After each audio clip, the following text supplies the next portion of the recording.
You typed it and someone lived it. That's what the Edmonton Police just told Canadians. And then they asked you to report your neighbor as a hater for saying things like Canada needs deportations. But this isn't about real hate crimes. It's about policing opinions online. Let's dig in.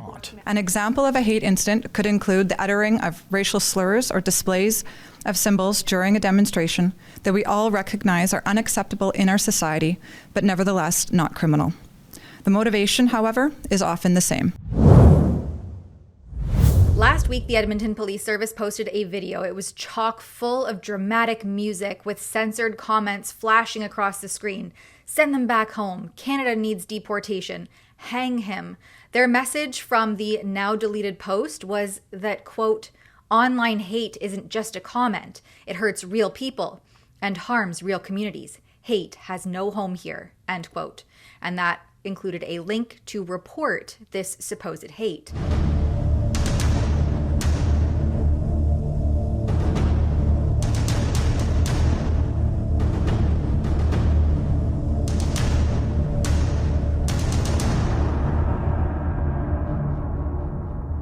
Now, all of this comes on the heels of Liberal legislation Bill C9. That's the recently adopted Combating Hate Act, which amended the criminal code regarding so-called hate propaganda, hate crimes, and access to religious or cultural places.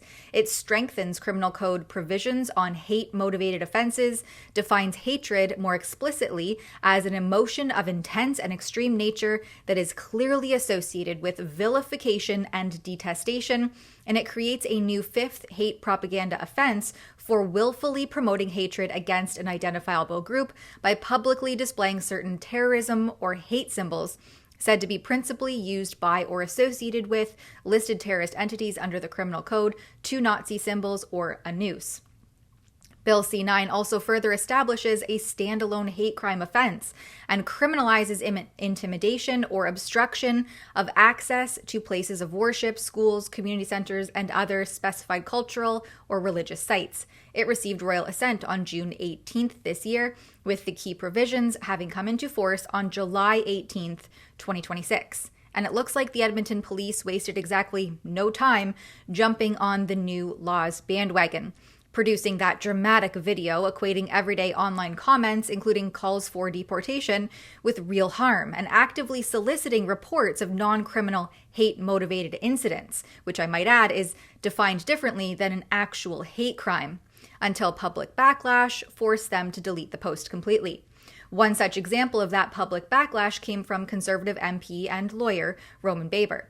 His post went viral for a reason. No, Edmonton Police, you have no jurisdiction to limit online speech unless a criminal law is broken. The criminal offense of hate speech is limited to the definition articulated by the Supreme Court almost 40 years ago, not what others find offensive, he wrote. And he's referring to Section 319 of the Criminal Code that requires willful promotion of hatred that is extreme, detestation, and vilification to be a crime. It doesn't pertain to mean, insensitive, or otherwise offensive tweets, and it certainly doesn't include legitimate political arguments about Canada's broken, wide-open immigration floodgates that have allowed in countless illegal entrants, people with serious criminal records, and public health threats, while straining housing, healthcare, and social services. It's important to note that since 2023, the Edmonton Police have been collecting reports of hate-motivated incidents, which, in their own words, are non-criminal actions motivated by bias. A hate incident can have a similar effect on an individual as a hate crime. Tracking hate incidents helps the EPS gather information and document those responsible who may later escalate their behavior. It also offers us an opportunity for intervention and education of the person exhibiting hate. An example of a hate incident could include the uttering of racial slurs or displays of symbols during a demonstration that we all recognize are unacceptable in our society, but nevertheless not criminal. The motivation, however, is often the same. Alberta even has its own hate crime committee. Yep, such a thing exists. And it's funded by your tax dollars. And the police liaison, Stephen Cramp, had this to say at the time. There's a lot of incidents that are being reported that will progress into hate crime. There was a constant demand from the community, and rightfully so, that these events be taken seriously. Yes, this is for verbal insults, name-calling, offensive jokes, hey, maybe even slurs. It now gets a police file number. The Hate Crimes Unit reviews it, and there's a permanent record of speech that is not a crime. In 2025, they logged 227 of these non-criminal incidents, up almost 80%. Meanwhile, actual hate crimes dropped. This is the UK model creeping here into Canada. Non-crime hate incidents and police databases of lawful speech. It's future crime and pre-crime policing. I'm breaking no laws. Okay. I'm not approaching people. Okay. People are approaching me. Okay. And all I'm saying is if you carry on, then there will be issues, all right? With the people? With the police. Why? How is that possible when I'm not breaking any laws? Me and my colleague, we've explained it many times. We can arrest someone to prevent a breach of the peace. Breach of the peace is... But he has to be doing something wrong. Yeah. We're arresting you to prevent it from you doing something wrong. We're not going to leave you to carry on winding people up. What is this, like Minority Report, like a crime that might happen in the future? You're going to prevent it? We can prevent the breach of the peace. Have you heard of that one? Why don't you just tell people to mind their own effing business? Well, I wouldn't recommend you doing that. Why? Because you're going to cause issues. We are here to stop anyone attacking anyone or anyone getting angry, because your behaviour, if you carry on with some of these people, someone might lose their temper. Yeah. And then that's going to cause a breach of the peace, isn't it? Oh God, I should have just stayed in bed this morning, shouldn't I? Maybe you should have. Here in Canada, Alberta Premier Danielle Smith already warned against it. Well, I can tell you our approach in Alberta is that the federal government does have the power of criminal law. Yeah. We have the power of non-enforcement. And what that means is we choose our policing priorities and we choose our Crown prosecution priorities. And I can tell you, if the intention behind it is to do what we're seeing in the UK, where regular citizens are getting hauled off to prison because they post something online that hurts someone's feelings, we are just not enforcing that. There's no way that's not the culture in Alberta. We reaffirmed in our Alberta Bill of Rights that free speech is protected.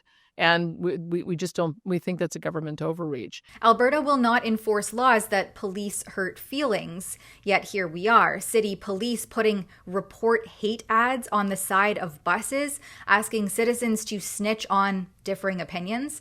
Now in 2026, we have to ask, when certain communities are repeatedly linked to specific crimes, trafficking, extortion, riots, are Canadians not allowed to talk about things like deportation? National Post columnist Jamie Sarkonik put it plainly. Deportation is a valid democratic conversation. It's not a hate incident, and it's certainly not something like genocide. But under the Edmonton Police's surveillance system, the conversation itself becomes the target. Who benefits exactly when police spend resources building files on social media comments while real crime continues? Who decides which opinions are considered hate? It's the very same institutions that cannot keep our streets safe now, claiming the authority to police what free citizens think and say. This isn't protection, it's the expansion of state power into private minds of individuals, exactly the danger that George Orwell warned about in 1984, his dystopian novel about totalitarianism and state surveillance. Freedom of expression under the Charter does not stop at the edge of someone's feelings. It exists precisely for the speech that offends. Roman Baber is correct. The Supreme Court is clear. The Edmonton Police, they're way over the line on this. If we let them redefine hate as anything that makes someone so much as uncomfortable, the next target won't be a mean post or comment about deportation. It will be whatever the state decides is no longer allowed. So please share this, talk about it, and remember, the only thing that keeps free speech and free expression alive is people who refuse to self-censor. For Rebel News, I'm Tamara Ugolini.